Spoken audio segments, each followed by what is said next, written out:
رئیس دارالفتاء دارالعلوم حقانیہ مولانا مفتی سیف اللہ حقانی رحمۃ اللہ علیہ انتقال کر گئے۔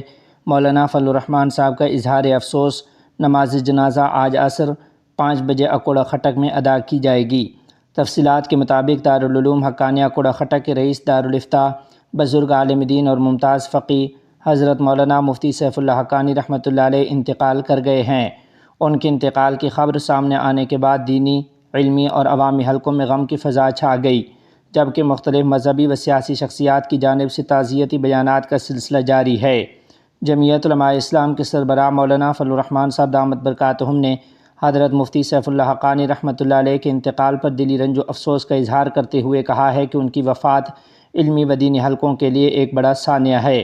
اپنے تعزیتی بیان میں انہوں نے کہا کہ مرحوم دارالعلوم حقانیہ کے جلیل القدر فضلاء میں شمار ہوتے تھے اور انہوں نے طویل عرصہ تدریس، افتاء اور دینی خدمت کے میدان میں گراں قدر خدمات انجام دی ہیں۔ مولانا فضل الرحمان نے کہا کہ حضرت مفتی سیف اللہ حقانی رحمۃ اللہ علیہ کو شیخ العرب والعجم حضرت مولانا عبدالحق رحمۃ اللہ علیہ جیسے عظیم استاذ کی شاگردی کا شرف حاصل تھا اور انہوں نے اس نسبت کو وفا، اخلاص اور خدمت کے ساتھ نبھایا۔ دارالعلوم حقانیہ کے ساتھ ان کی والہانہ وابستگی، دینی حمیت اور علمی بصیرت ہمیشہ یاد رکھی جائے گی۔ انہوں نے مزید کہا کہ حضرت مفتی سیف اللہ حقانی رحمۃ اللہ علیہ کی رحلت سے پیدا ہونے والا خلا مدتوں محسوس کیا جاتا رہے گا، کیونکہ وہ ایک سنجیدہ عالم دین، صاحب بصیرت، مدرس اور مخلص دینی رہنما تھے۔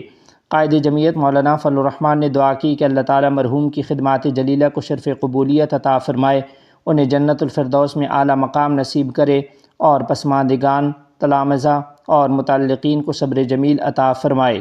ادھر دارالعلوم حقانیہ اکوڑہ خٹک کی انتظامیہ کے مطابق حضرت مولانا مفتی سیف اللہ حقانی رحمۃ اللہ علیہ کی نماز جنازہ آج 29 مئی 2026 بروز جمعۃ المبارک عصر کے وقت 5 بجے دارالعلوم حقانیہ اکوڑہ خٹک میں ادا کی جائے گی، جبکہ تدفین حضرت شیخ الحدیث مولانا عبدالحق حقانی رحمۃ اللہ علیہ کے جوار میں ہوگی۔